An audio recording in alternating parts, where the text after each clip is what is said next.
Bienvenidos una vez más al debate. Hoy con nosotros tenemos a María Saavedra, profesora de Historia de España en la Universidad CEU San Pablo y también directora de la Cátedra Elcano, y también con nosotros tenemos a Antonio Flores, licenciado en Historia, pero también articulista y colaborador con nosotros en el debate. Para el día de hoy pues vamos a debatir un poco sobre qué es la idea de la hispanidad que se celebra este 12 de octubre y un poco las polémicas que iremos, bueno, que se dan en torno a esta fiesta. La primera pregunta que me gustaría lanzar un poco al aire es ¿qué se celebra en el Día de la Hispanidad y qué significa la hispanidad? No sé si María, ¿quieres empezar? Gracias, Sara, y bueno, gracias primero por invitarme y gracias al debate, ¿no?, por traer estos temas que son tan importantes, tan interesantes y que es verdad que están en la calle, ¿no? La fiesta de la Hispanidad, que se instituyó en el cuarto centenario del descubrimiento de América, tiene como fin celebrar algo, y es verdad que se celebra la llegada de Cristóbal Colón a América y todo lo que eso supuso, pero yo creo que vamos un poco más allá, ¿no? Y el hecho de que cada año renovemos la celebración, ¿no?, de esta fiesta de la Hispanidad es celebrar todo eso que nos une a los hispanohablantes, que son muchas cosas. Es una lengua, por supuesto, una lengua muy hablada en muchos lugares del mundo, y además son unas culturas, unos valores, unos principios de los que todos somos herederos, ¿no? Y es hispanidad y no es españolidad. ¿Por qué? Porque precisamente lo que celebramos es que en esa base común tenemos una enorme diversidad, ¿no? Y tenemos una creatividad que tiene múltiples funcionalidades, múltiples visibilidades, y creo que es una fiesta de todos, ¿no? Por eso claro que hay motivos para celebrarla. Uh-huh. Bueno, y una cosa muy característica de la hispanidad y que muchos historiadores lo defienden es que nunca fue una cosa de razas, sino que fue una mezcla entre los españoles y los naturales de América. Pero aún así, una cosa de las que más hacen hincapié con la leyenda negra pues sería esa misión de conquista, de matar y también de conquistar un poco pues el oro que había en esas nuevas tierras. Es un tema complejo, complicado. El tema de la hispanidad es tan amplio, tiene tantas dimensiones que es imposible de tratar resumidamente, ¿no? Yo casi prefiero centrarme en los aspectos blancos de la historia, ¿no? La leyenda negra está ahí, todo el mundo la conoce, nos la meten con calzador a diario en los medios, en las películas, en toda la tremenda, el tremendo conjunto de elementos de difusión, de propaganda, incluso de creación, ¿no? Que en cierta manera se ha hecho, digamos, una cosa presente, ¿no? Una cosa, aunque sea falsa, se ha hecho real, ¿no? Lo que dijo Goebbels, de que una mentira repetida 1000 veces al final se hace una verdad, pues ha pasado con la leyenda negra, ¿no? Lo ha descrito muy bien María Elvira Rocabalea en sus libros, ¿no? Entonces yo prefiero centrarme en lo blanco, ¿no? Entonces para mí la hispanidad lo que representa fundamentalmente es una profunda, permanente y determinante lucha por la justicia. O sea, se encuentran razas, llegamos a un mundo que se tiene que hacer mestizo a la fuerza, en el que se cometen injusticias, se hacen arbitrariedades, se mezclan motivaciones de tipo generoso, de tipo ético, con motivaciones de lo más bajo, ¿no? Siempre la gente que emigra, la gente inquieta, suele ser problemática, ¿no? Eso vale para cualquier civilización. Pero yo creo que es la única vez en la historia que una civilización que se encuentra con otra hace un permanente esfuerzo que se inicia en las universidades, en las órdenes religiosas, en las cortes, que penetra en las conciencias del pueblo. Hay un momento que las cortes le plantean a Felipe II que no se están cumpliendo las leyes en América, las leyes que protegen a los nativos en América. Felipe II dice que insistir en las leyes le puede conducir a que las Indias se pierdan, y las cortes dicen pues que se pierdan, la justicia está por encima del poder, ¿no? Son los representantes, a su manera son los representantes del pueblo castellano en este momento. Y eso se perpetúa, se hace decisivo en nuestra historia, ¿no? Y eso no ha pasado en otras historias.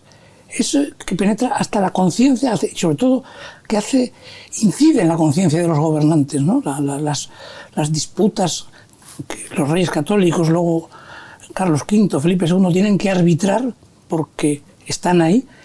No hablan de cómo explotar mejor América, no hablan de cómo controlar mejor los indios, no hablan de cómo mejorar el tráfico de mercancías, hablan de cómo hacer humano el poder español en América y cómo hacer que eso se justifique ante los ojos de Dios y ante los ojos de la propia conciencia, ¿no? Eso me parece que es lo más definitivo de lo que podemos definir como hispanidad, que está en el sustrato, en el fondo, en lo más vibrante, en lo más significativo de lo que es nuestra historia, ¿no? Es muy curioso que digas esto, Antonio, porque algo muy característico, pues, del modelo de conquista que trajo España, por así decirlo, es que se diferenciaba mucho en la dicotomía esta de empresa, de ir a un nuevo sitio para pues conseguir pues, alimentos, nuevos productos, como lo tenían pues el Imperio inglés, por ejemplo. Pero en cambio en el español lo que le movía pues a los reyes católicos, como has dicho tú, Antonio, era esa misión evangelizadora, ¿no? No sé si puedes hablar un poco de la figura y de la importancia de Isabel II para la misión de descubrir América. Sí, entiendo que estamos hablando de Isabel la Católica, ¿no? Y yo creo que es muy interesante por un tema que habéis hablado los dos, ¿no? Que es el tema del mestizaje. Isabel... Es verdad que al principio hay dudas, yo creo que esto es así, hay que reconocerlo, ¿no? Que la esclavitud no se destierra de Occidente hasta el siglo XIX. Pero ya en Roma se había dado un paso bastante potente, ¿no? En la defensa de la dignidad de los derechos humanos, ¿no? Porque a un bautizado no se le podía esclavizar. Entonces, cuando se llega a América, la duda es, ¿hacemos como se está haciendo en África, como están haciendo los portugueses en África, que es simplemente, digamos, factorías de comercio para extraer de ahí mano de obra y oro, ¿no? Que era lo que comerciaban las caravanas en África, proporcionaban mano de obra esclava y oro. Y sin embargo, en el momento en que efectivamente hay una duda, ¿no? Colón actuó como hubiera actuado cualquier otro conquistador de ese momento, ¿no? Como lo habría hecho un portugués en África. Y al principio la propia Isabel no tiene claro que aquello no van a ser esclavos, pero en el momento en que asume que la prioridad, efectivamente, como tú señalabas, Sara, de la actuación española en América va a ser evangelizar a aquellos, claro, si vas a evangelizarlos, si son susceptibles de ser bautizados y por lo tanto incorporarse a la Iglesia Católica, no puedes esclavizarlos, ¿no? Entonces, prácticamente desde el principio queda muy claro que la situación jurídica de aquellos hombres de lo que entonces se llamaban las Indias es la de súbditos libres de la corona de Castilla, ¿no? Eso unido a que muy pronto también la propia Isabel la Católica, y después esta ley va a ser reforzada por otros monarcas, indican aconsejan e impulsan los matrimonios mixtos entre procedentes de España y los nativos americanos, ¿no? Y esto por ley. Es decir, que en otras conquistas, ¿no? Como señalabais antes, pues se han hecho otras al revés, se ha marginado, incluso se ha prohibido ese matrimonio mixto. Aquí no. Entonces, lo que surge precisamente de esa mezcla, además de esa lucha por la justicia, que me parece que es clave, ¿no? Yo creo que el gran monumento que hace España en América son las leyes de Indias, porque no hay nada que se le parezca, ¿no? Pero además esa cultura mestiza, lo que va a surgir a partir de 1492 y se va a ir engrandeciendo a lo largo de los 3 siglos en los que aquello fue parte de la monarquía española, es una América mestiza. Ya no es solo española, ya no es solo indígena, es algo nuevo que surge precisamente de la fusión, ¿no? Yo creo que eso es uno de los aspectos que podemos reivindicar en esta fiesta de la hispanidad, ¿no? Que ni España volvió a ser la misma que era antes del 92, ni América volvió a ser, sino que es algo nuevo y que construimos juntos, ¿no? Entonces yo creo que esto es bonito y por eso tienes una fiesta de todos. Y bueno, habéis comentado ambos pues esta parte del derecho de otorgar al indio leyes también, y yo creo que es algo muy característico del Imperio Español, y es que todas las Indias fueron consideradas provincias y no colonias, que es algo que muy poca gente sabe. No sé si, Antonio, tú quieres desarrollar un poco qué supone en derecho otorgar a los indios los mismos valores y los mismos privilegios, por así decirlo, que los españoles de la península.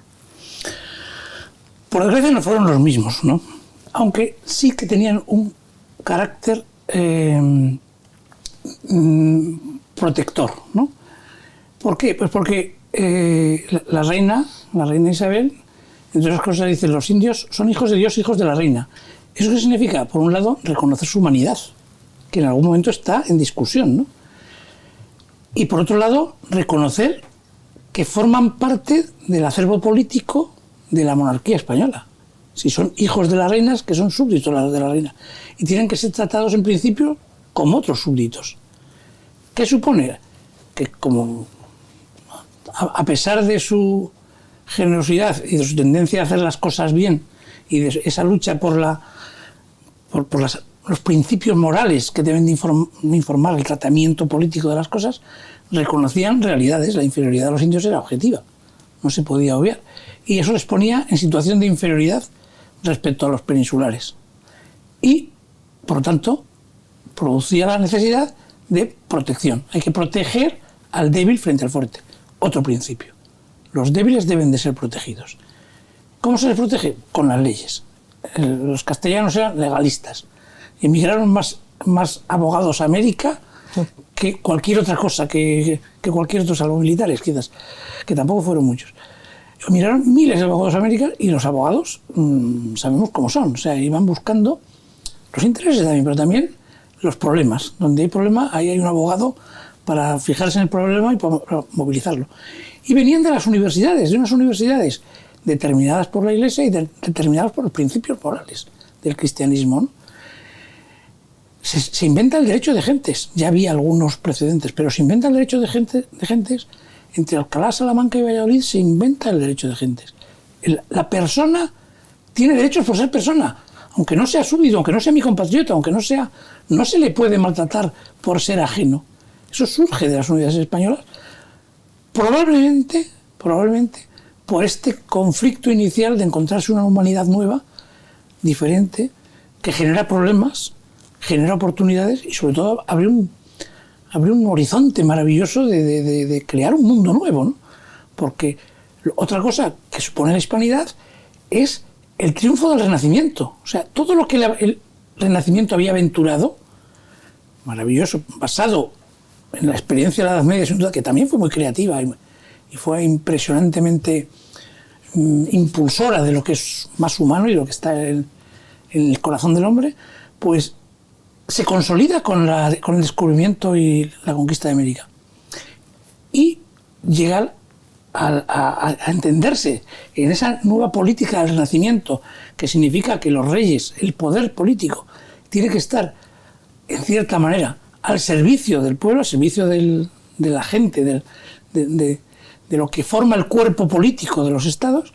Se interpreta que las colonias americanas, que no tienen dueño, el problema es que ellos pensaban que iban a los dominios del Gran Khan y se encuentran con un sitio donde no hay poder político, donde solo hay arbitrariedad, salvajismo, situaciones tremendas, ¿no?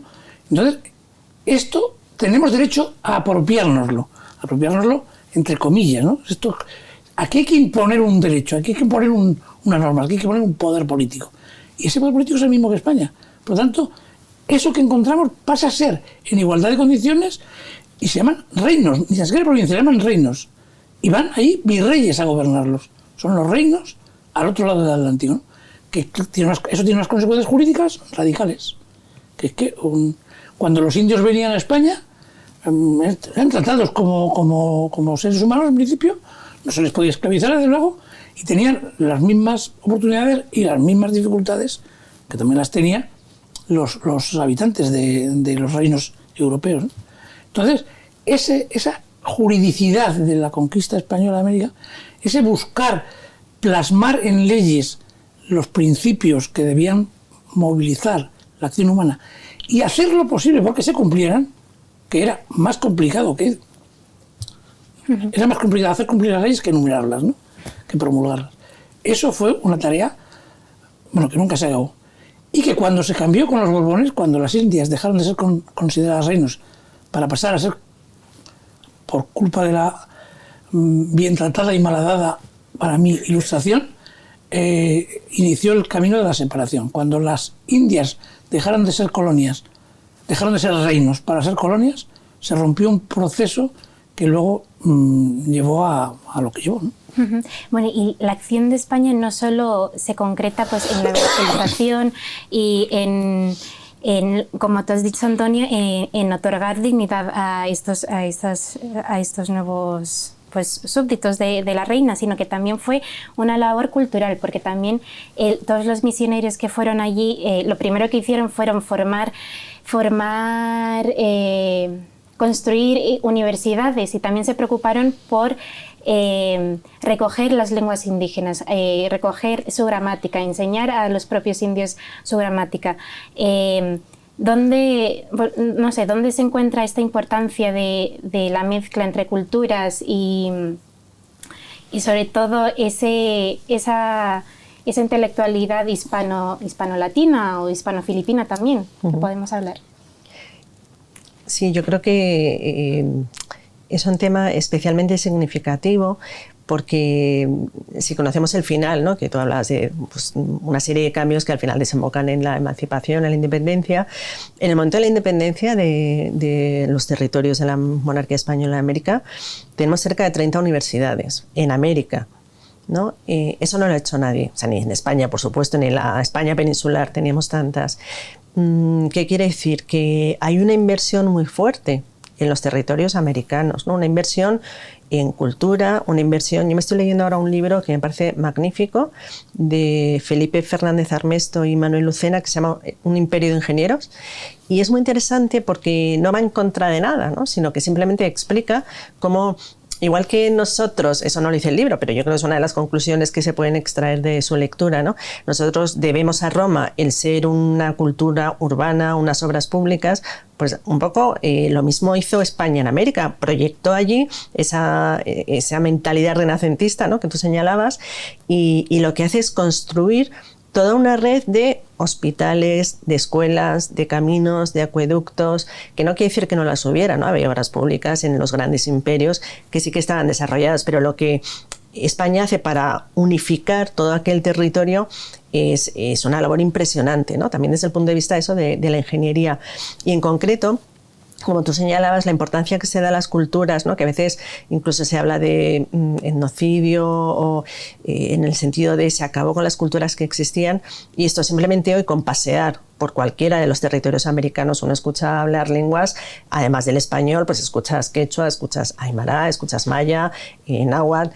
No se acabó con esas lenguas, algunas fueron desapareciendo, igual que en España desaparecieron, o en la península ibérica desaparecieron muchas de las lenguas prerromanas, pero no solo no desaparecieron, sino que hay incluso mandatos por parte de la corona a los misioneros para predicar en determinados territorios, debes aprender la lengua de esos territorios. Es decir, se exigía a los misioneros el esfuerzo de aprender las lenguas indígenas para que fuera más fácil para aquellos nativos asimilar la cultura católica, ¿no? Y efectivamente, después de los primeros textos impresos, cuando llega la imprenta a América, a mediados del siglo XVI, es decir, es muy pronto, los primeros textos impresos son en México, el segundo me parece que es una gramática náhuatl, en náhuatl y español, y en Perú, en la región, en el Virreinato del Perú, una obra de catecismo que es en los tres, decía, ¿no? Lo quiso poner en marcha el entonces arzobispo de Lima, Santo Toribio de Mogrovejo, en las tres lenguas oficiales del Perú, que eran el español, el quechua y el latín, ¿no? Entonces, esto denota un interés por salvar lo que allí había antes de la llegada de los españoles y producir esa fusión entre las dos culturas, que es muy interesante, ¿no? Que de hecho ha protegido el mundo andino, no había desarrollado ningún sistema de escritura. Entonces conocemos muchas tradiciones orales de los incas o de los aymaras gracias a que se pusieron por escrito con el alfabeto castellano, pero en las lenguas originales, ¿no? De esos pueblos. Bueno, y yo creo que esto es un poco lo que ha querido o lo que intenta destruir la leyenda negra, porque tanto la cultura como la historia son las cosas más frágiles que tiene y más íntimas que tiene un pueblo.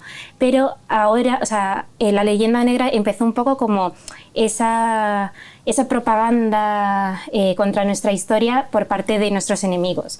Pero ahora creo que esta leyenda negra se ha transformado más en un hacernos daño a nosotros mismos. O sea, que los españoles han interiorizado tanto esta leyenda negra que nos la hemos creído y que nos estamos haciendo daño, pues o con nuevas leyes o con lo que sea. No sé si queréis debatir un poco sobre lo que está pasando en la actualidad con todo esto de la leyenda negra.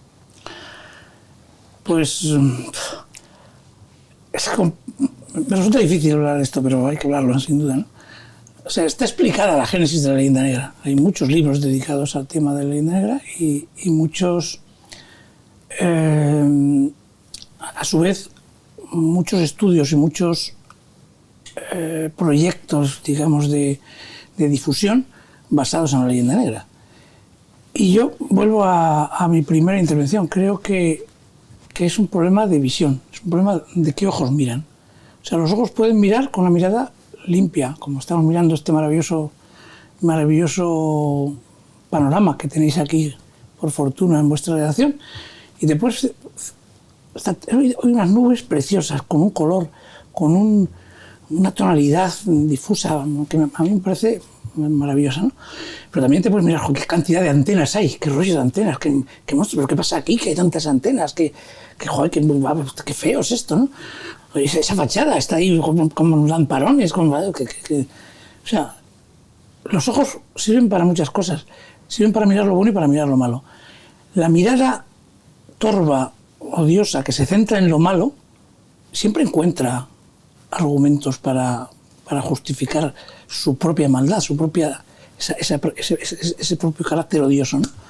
Y eso es lo que pasa con la leyenda negra. O sea, la leyenda negra está basada en el odio. Hay gente que odiaba a España por muchas razones, por envidia habitualmente.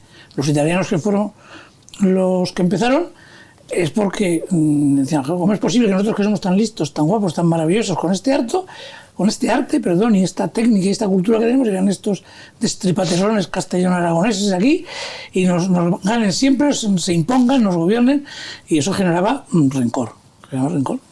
También en mucha gente encontraron que la conquista española de Italia lo que llevó fue la paz también, la paz y la prosperidad durante un par de siglos, ¿no? Porque Italia era un desmadre tremendo político-militar antes de que el poder español se asentara, ¿no? Eso pues se ha prorrogado, y entonces la visión, esa capacidad de una gran parte del pueblo español de ser hipercrítico consigo mismo, se ha especializado en la leyenda negra, ¿no? Tiene algo bueno esa capacidad crítica que tenemos los españoles con nosotros mismos. Nunca nos creemos lo suficientemente buenos ni lo suficientemente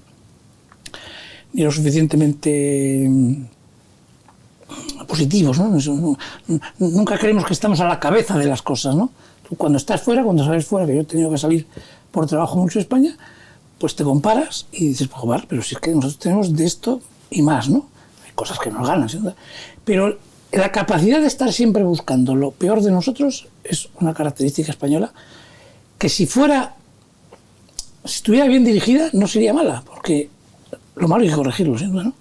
Pero cuando esa capacidad, cuando esa tendencia te lleva a una incapacidad de ver que las nubes están por encima de las antenas, algo falla y hace que lo que somos, lo que nos ha hecho como somos, y que todo el mundo ama, incluso los que parecen odiarlo, ama como somos, ¿no? Cuando te escarbas un poquito, pues todo el mundo saca cosas positivas de su vida, de sus amigos, de sus contactos, de lo que tiene alrededor, ¿no? Pero si llevamos ese aspecto al prisma de la ideología, ponemos en las gafas el cristal de la ideología, se estropea el asunto, ¿no? Y ya dejamos de ver las nubes maravillosas y solo vemos las antenas guarrindongas, ¿no? Entonces, ese para mí es el gran problema de la leyenda negra. El enseñarnos a nosotros mismos a mirar para distinguir lo bueno, para hablar de lo bueno cuando hay que hablar de lo bueno. Igual que tendremos que hablar de que hubo esclavitud, pero cuando sí. Tú puedes decir, bueno, ¿y los negros qué pasa? Bueno, pues los negros, efectivamente, se trataron muy mal en otras partes. Pero ¿qué país ha tenido un Pedro Claver que dedique su vida a los negros que llegan de África en condiciones infrahumanas, traídos por los ingleses y los portugueses a Cartagena, Indias, dedicar su vida a hospitales, a cuidarles, a tratarles como seres humanos? No hay un Pedro Claver en Holanda, ni en Francia, ni en Inglaterra. No hay la sentencia que ha salido hace poco de en las ruinas de la Catedral de Panamá han encontrado enterrada con los obispos a una señora negra. Concho.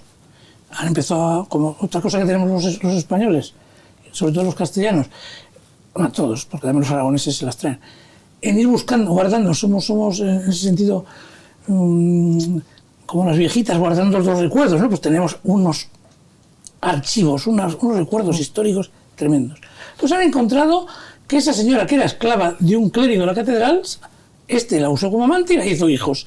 Cuando llegó el momento de que el clérigo, no recuerdo muy bien la historia, pero la conclusión es que a esta señora se le reconoce el carácter de madre de los hijos del clérigo, que esos hijos tienen todos los derechos y que ella como madre, y que además no era clérigo, era canónigo de la catedral, se la reconoce que como madre tiene derecho a que la entierren en la catedral igual que al obispo. Que me digan a mí un sitio del mundo desde China hasta Vladivostok, bueno, está cerquita, ¿no? Hay que buscar otro sitio. Desde Tahití a la isla de la Ascensión, otros sitios donde hayan pasado esas cosas, de forma generalizada. Bondad humana ha habido en todas partes. Esfuerzos por hacer las cosas bien ha habido en todas partes. Pero que eso haya sido la característica distintiva más fundamental, yo no encuentro, y mira que he leído, cosa similar a lo que fue el desarrollo del Imperio Español, ¿no? Tú, María, no sé si para terminar un poco, pues, ¿no? Y también en un tono más positivo, ¿qué es lo que de verdaderamente podemos estar orgullosos de este día y de esta fecha tan señalada como el 12 de octubre? Sí, yo no soy muy amiga de trabajar sobre leyenda negra, ¿no? Porque al final, el otro día oí otro historiador que decía, es que es una pérdida de tiempo, ¿no? Bastaría con que mostráramos todos esos aspectos positivos que son las luces y sombras de un cuadro, eso es obvio, ¿no? Siempre hay luces y sombras en la historia. Pero pues yo quizás resaltaría más esa legislación proteccionista del indio. O sea, que hay un momento en que Felipe II dice que el mismo delito sea más castigado para un peninsular que para un indígena, porque tienen menos responsabilidad, porque no tienen el bagaje cultural, antropológico que traían los españoles, ¿no? Cuando se establecen tribunales de la Inquisición en Indias, no tienen capacidad de actuar sobre los indios. Precisamente, decía Felipe II, porque son plantas verdes en la fe, porque hay que protegerlos, ¿no? Que era lo que tú señalabas. Es una legislación muy proteccionista que en algunas ocasiones les corta alas, ¿no? para tener pues, determinados puestos, determinados cargos, pero esa legislación, esa red inmensa de obras asistenciales, de hospitales, de universidades, colegios, escuelas, las obras públicas, el mestizaje, la importancia que se da al mestizaje, ya que surge algo que es distinto, ¿no? Y que se ha construido entre todos. Yo creo que con esos aspectos podemos mirar hoy a lo que hoy constituye la hispanidad, que es ese gigantesco grupo humano, ¿no? Que hablamos la misma lengua y que tenemos una fuerza enorme, ¿no? Porque nos unen unos valores, unos principios y un pasado común. Pues bueno, yo creo que hasta aquí. Muchísimas gracias, Antonio, muchísimas gracias María, y nos veremos pronto para otro debate acerca de la historia. Muchas gracias.